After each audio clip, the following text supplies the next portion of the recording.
Pero qué necesidad, ¿Para qué tanto problema? No hay como la libertad de ser feliz. Yeah, that's a wonderful, I know. I could have practiced that one.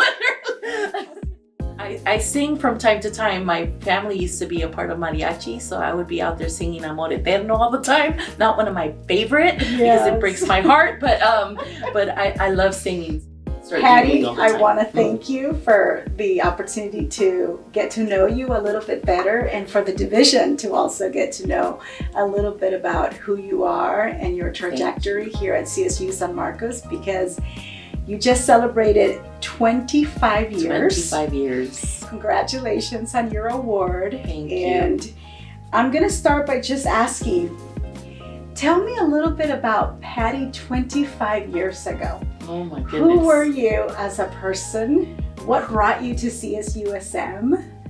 And what was CSUSM like when you came 25 years ago? Oh my goodness, definitely not what it is today. I was working at a church for 9 years back in the day, and CSUSM Foundation was looking for an admin assistant, and I remember I was a person that was scared to take challenges, to try new things. I was so comfortable working where I was at, and she asked me, do you plan to grow old here? And I remember no, that's not what I want for myself. I had just gotten married and I went for it. I went for an opportunity to take on this job. It was CSUSM Gear Up program, gaining early awareness readiness for undergraduate programs. It was focused on preparing and helping students prepare for a four-year institution.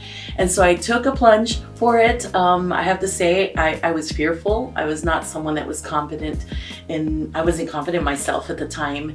But I said, why not? If I land the position, great, let's go for it.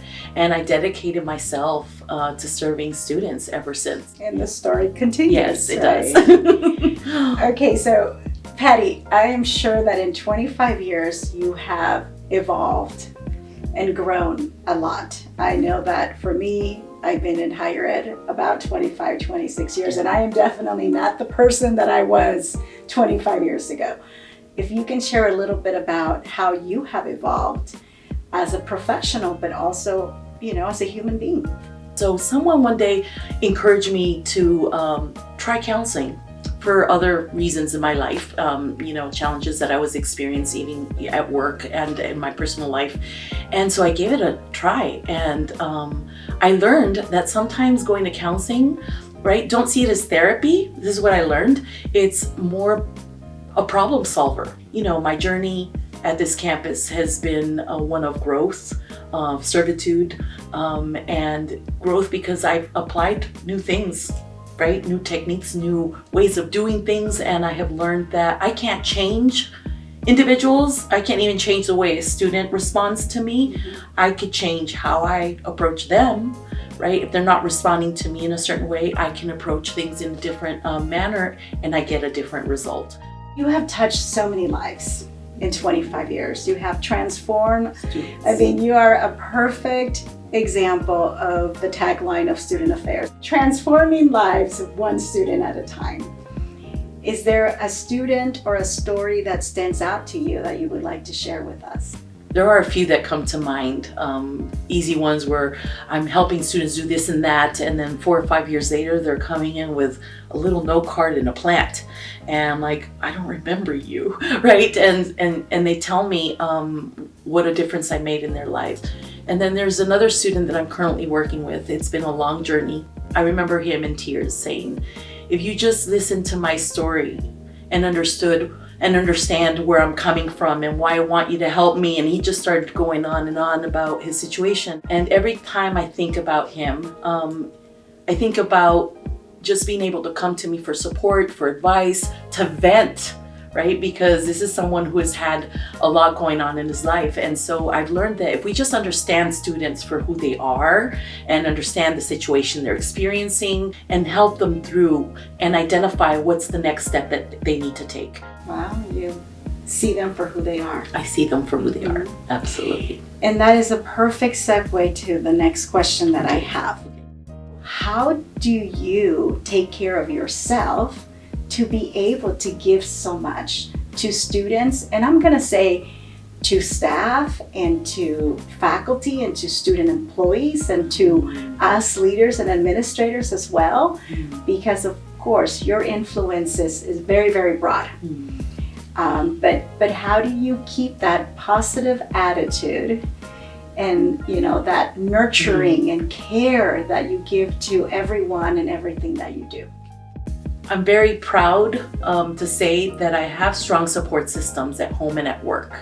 And so I think because I see the outcomes when students reach academic success, that helps me and it keeps me going. It's like the Energizer Bunny, I guess, right? When I see them succeed and I help them through one, even if it's one little thing, I see how grateful they are and it just keeps me going.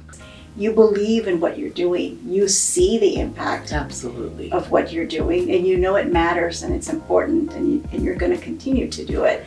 So there has to be a way that you can recover and come back to give your best. I'm sure our young professionals and those that are entering the field of student affairs would love to hear from you. What advice do you have for them? There was something that I learned through church back in the day. Whenever you're doing something, don't just do it well. And so identify what your gifts are, what you can give to others, and maximize on that. Focus on that. Yeah. So there you have it. Advice and words of wisdom. Patty, I want to thank you. Thank you so much for 25 years of service to CSUSM and to the Division of Student Affairs, since you have been mostly with us. And thank you for the impact that you're having every day on our students, but also all of us, right? Because, seeing someone that is as devoted, as committed, as giving, inspires all of us to continue to do this work that we know it's not easy, it's hard work. Thank you. And you've given us some really good advice and tips on how to continue to stay well so that we can fill up our cups and to be able to give. Thank you. Because that is what we do in Student Affairs. Thank you and congratulations once again. Thank you. Lentamente me enseñaste a querer o a vivir, right? So